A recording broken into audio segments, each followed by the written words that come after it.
Hi guys! Before we start today's video, let's have an option trivia. Let's say you were to sell 1000 SPY puts with a strike of $266.50 and then buy 1000 puts with a strike of $266, collecting a 2-cent credit. How in the world would you be able to earn $110,000? I'm going to give you 5 seconds to guess the answer, starting from now.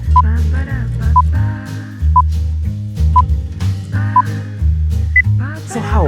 Who here has the answer? For those of you who did not get the answer, do me a favor. I want you to scroll down and click the like button and then carry on watching this video while I deep dive into this unique scenario of how an option seller actually made $110,000 by sheer luck. Before we begin, let's look through the post on the Wall Street Bets.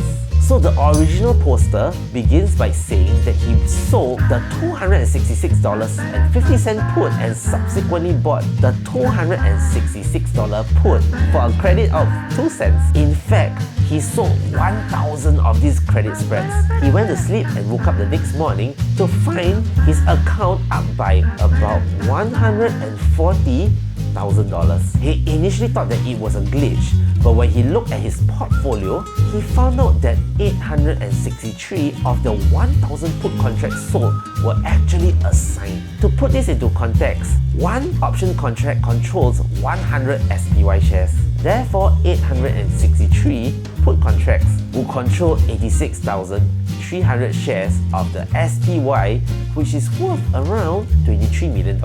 Now this is definitely a big thing, as his option account only has $50,000 worth of cash at that time. So naturally he panics and tries closing this trade by putting in a limit order of $268 to sell the 86,300 shares of SPY, which was trading at around $268.12 at the current time. However, as it was pre-market, the trade could not be put through and he had to wait for the market to open for his order to be filled. After staring at his phone screen till 9:30, the market soon opened and he managed to sell half of his shares at $268. But as the market kept dropping, he managed to sell the remaining shares at a lower price of $267.60, and he made a total of $112,000.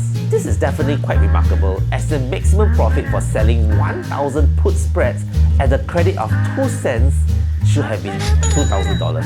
Anyway, for anyone new to this channel, hello, my name is Darren and I have been trading and investing in options since 2008, and I created this YouTube channel just to share my love for options as well as any interesting learnings and experiences that I have personally encountered. Hence, if you are someone new to options, then do consider subscribing, as I plan to upload interesting options related content on a monthly basis.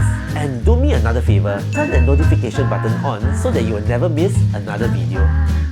In order to understand this post, we have first got to understand how a put credit spread works. The seller of a put has the obligation to buy 100 shares of the underlying stock in the option contract at a predetermined strike price on or before the option's expiration date. But what if he does not want to buy 100 shares? He can buy a put to give him the right to sell 100 shares of the underlying stock at a predetermined price on or before the option's expiration date. A put credit spread, also known as a bull put spread, is a neutral to bullish option trading strategy. People who open such spreads typically have a bullish biasness to the underlying stock but do not want to own it. You see, when an option seller sells a put, he has the obligation to buy the underlying stock if the option is exercised by the option buyer. But what if he does not want to own the stock?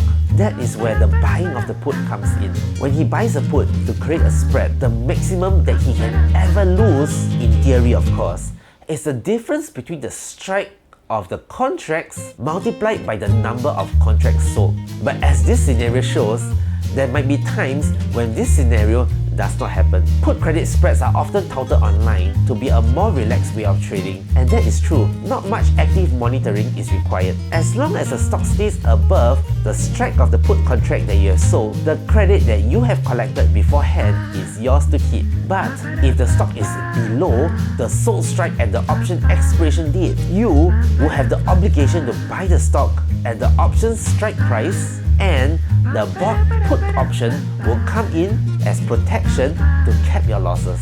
Therefore, some advantages of this strategy is that it requires very little monitoring. It also allows for passive income, since we can always open credit spreads to generate passive income. It also allows traders with very small trading account balance to participate in big companies such as Tesla, Microsoft, etc. Hence, in this scenario, the original poster had a bullish outlook of the SPY, and as long as the SPY remained above $266.50 on the option's expiration date, he would have earned $2,000. Sounds simple, right?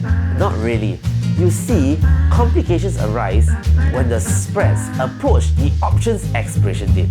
During the option's expiration date, the stock can be either above the sold strike, below the bought strike of the option, or in between the sold strike and the bought strike of the option. If the stock is above the sold strike, then this is the best case scenario, as when that happens, the options in the credit spread will expire worthless, and whatever premiums was credited to the options trader's account will be his profit. However, if the stock has dropped such that it is below the bought strike of the put option, then the option trader will experience what is known as a maximum loss. Putting this scenario into this trading context, if the SPY were to drop below $266, the original poster would purchase the SPY for $266.50 and sell it for $266, and this would result in a 50-cent loss. And since one contract controls 100 shares, hence 1,000 contracts would result in a maximum loss of 50 cents times 100 times 1,000, which equals to $50,000. You know, this really confuses me, as the original poster risked $50,000 to just earn $2,000. And this risk to reward ratio does not really gel well with me. But anyway, to each his own. So those two scenarios that I've mentioned above are usually what happens. Now let's talk about how this unique situation actually happened. In this scenario, the SPY dropped briefly below $266.50 before going back up. This resulted in 863 of his 1,000 puts to be exercised, and this left the original poster with a $50,000 account holding $23 million worth of SPY shares. To understand the severity of this situation, should SPY have dropped just 1%, this guy could have lost $230,000. This original poster should really thank his lucky stars, as fortunately the SPY opened green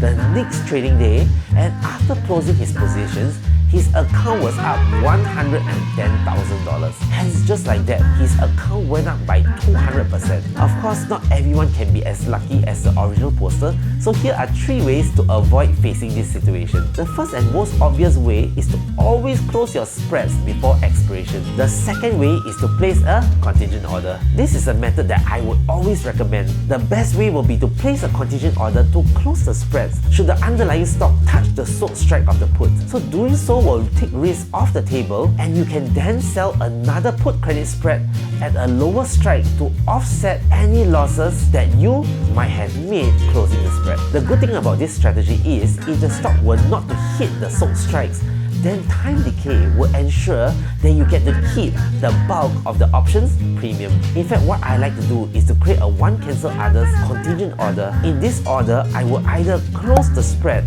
should the stock touch the sold leg of my put credit spread, or buy back the spread for half the premiums collected. Doing so always allows me to take risks off the table fast, especially with today's unpredictable markets. The last way is to use a screener to check the trend of the underlying stock. I I always rely on my technical screener MarketClub to ensure that I'm always in the know as to when my stock is facing a change in trend. So using a screener, in the event a bullish trade starts to give me bearish signals, I will close the trade to take risk off the table. I do not see the need to continue holding onto a spread if the overall trend is showing signs of weakness. In fact, if you really want to know how MarketClub works, as well as how put credit spreads work, then head down to the descriptions below, as I have also done a detailed video on both these two topics. And for those of you who are very new to options, please check this video over here, which I have done, where I list down 5 painful lessons that I have learned after years of losing money in options ever since I started this trading journey